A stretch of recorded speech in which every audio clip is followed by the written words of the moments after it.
Being a teenager isn't all that's made out to be. People think that it's the time of your life before you get older and have to act a certain way, but for me, being a teenager was hell. You see, I tried to commit suicide when I was 16. Perhaps it can be looked upon as the coward's way out, or a selfish act, but at that time, I felt worthless. I didn't have friends, I didn't have a life, and I sure as shit didn't have a purpose. I had nothing to live for.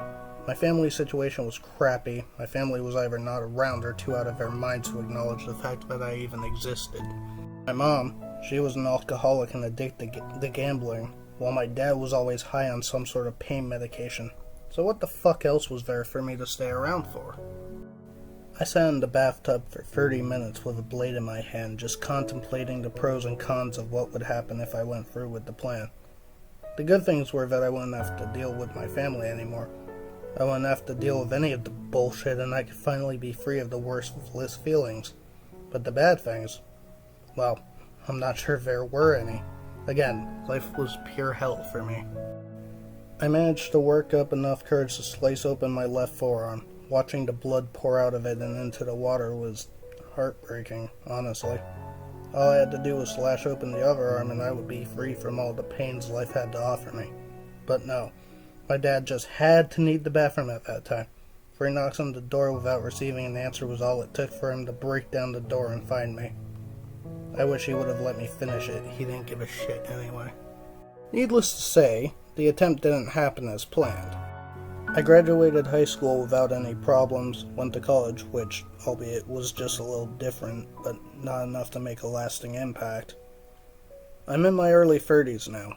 I still have the scar from the suicide attempt on my arm as a reminder of all the bad times I had, and quite frankly, life hasn't really improved much for me. I have a decent job. I sell car insurance, and I see a therapist twice a week. I have been in and out of relationships, but they never last long because of the repressed emotions that I have toward the past. The few friends that I have aren't really that close to me. Sure, we get together once a week to have a few drinks, but that's about it. My life is pretty quiet, aside from the twice-a-week phone call from my mom to reassure me that she and my dad have continued to keep their lives turned around, which is a good thing for them, yet I can't find it within myself to actually give a shit. Now, I am only writing this because of the near-death experience that I have had a few days ago, and things have gotten weird. I had went to see my therapist. He said that I was in a delicate state of mind and suggested that I spend some time outside instead of being cooped up in my house all the time like the introvert that I am. So I decided that I should take a walk in the park that wasn't too far from my house. There were thoughts in my head that I needed to get rid of anyway, which the cool and crisp fall air helped with.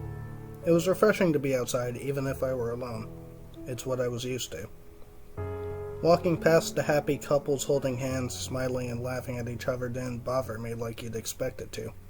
However, that was when I decided it was time to head back home. I exited the park, my sneakers shuffling against the concrete sidewalk as I trudged toward my house. Stop lights at the intersection were red when I approached the crosswalk, which meant that I just had to be really cautious of other drivers turning onto the road when I crossed the street. My hands were shoved into the pockets of my jeans as I walked along the striped lines, signaling that I had the right to walk freely in front of cars. I hadn't heard the tires of the car rolling against the pavement as they turned the corner. I hadn't heard the blaring of their horn to try and grab my attention. The last thing I heard after feeling the impact of something hitting my right leg was a loud thud and the sound of something crunching. I came to with a crowd of people hunched over me, paramedics kneeling beside me asking me all kinds of things in a distorted tone of voice. I did my best to answer, yet it was hopeless given that I could barely understand what they were saying.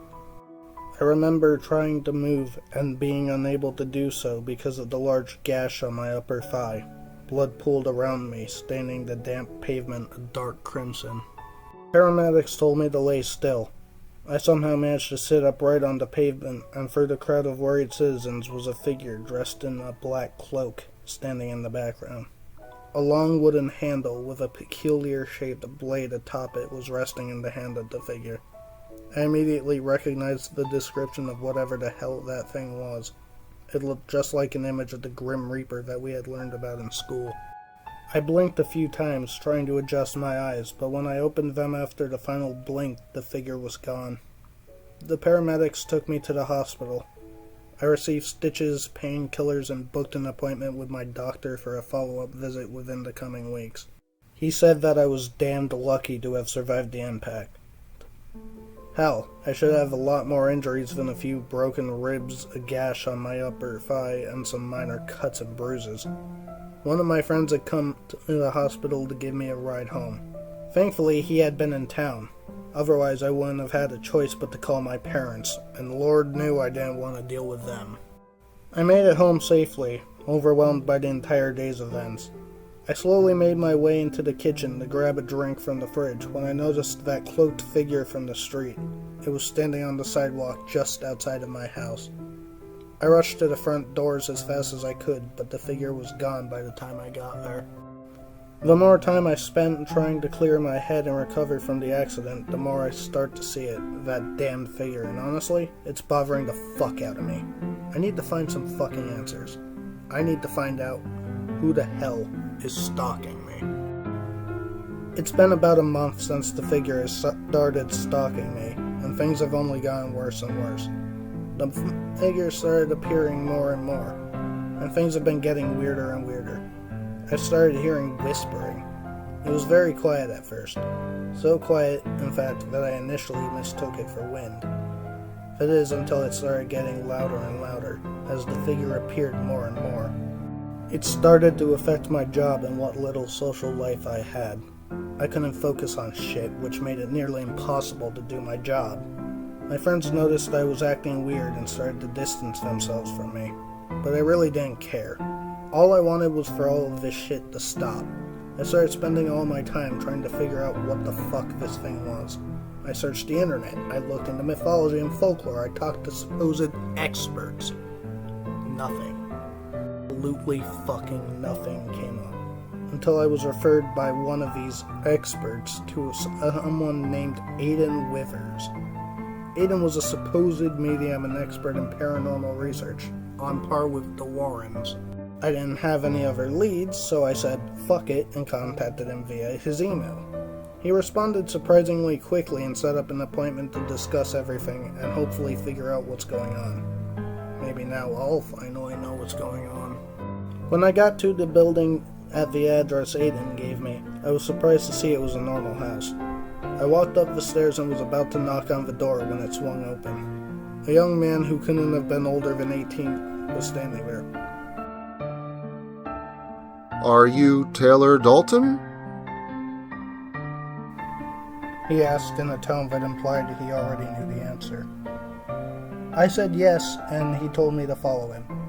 He led me to a room with nothing but a table and chairs in it.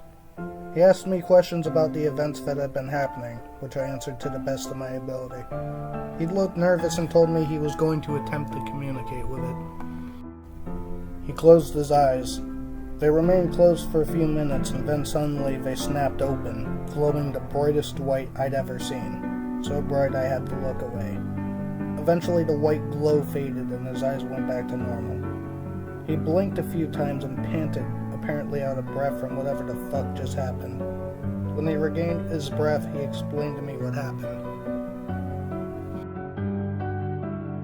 When someone dies, usually a reaper comes for them to collect their soul. Sometimes they don't, but that's a whole different issue. What they do with the souls is unknown to me currently. But back to the point. When a reaper comes for someone, but that person survives, it sometimes affects the reaper. They become something else. They're called Grims, omens of death that stalk their former targets, obsessed with reaping their souls. Grims can take many forms. A giant black dog, hallucinations, pretty much anything. No matter what form it takes, though, it will always try to drive you into danger so that it can finally collect your soul. It will use anything it can, painful memories, annoyances, fears, and it won't stop until you're finally dead. There's nothing I can do. I'm sorry.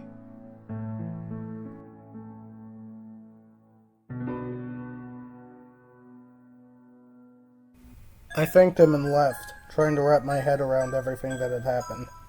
It's been 3 weeks since then, and it's only gotten worse, as expected. The figure is always there, staring at me, and the whispers are so loud I can barely hear anything else. So loud I can barely think. On top of all of that, I've started seeing new things. Moving shadows, strange lights, all kinds of bullshit. It's driving me fucking insane. I haven't gone back to work since then. I don't really have friends anymore. My parents' calling has been incessant and making me feel worse. And life seems pointless. I'm sitting in the bathtub with a blade, thinking back to when I was 16 and contemplating all the pros and cons of ending it all now. The pros are that I wouldn't have to deal with my family anymore. I wouldn't have to deal with any of the bullshit, and I could finally be free of the worthless feelings, just like then. And the cons? There really aren't any I can think of, just like then.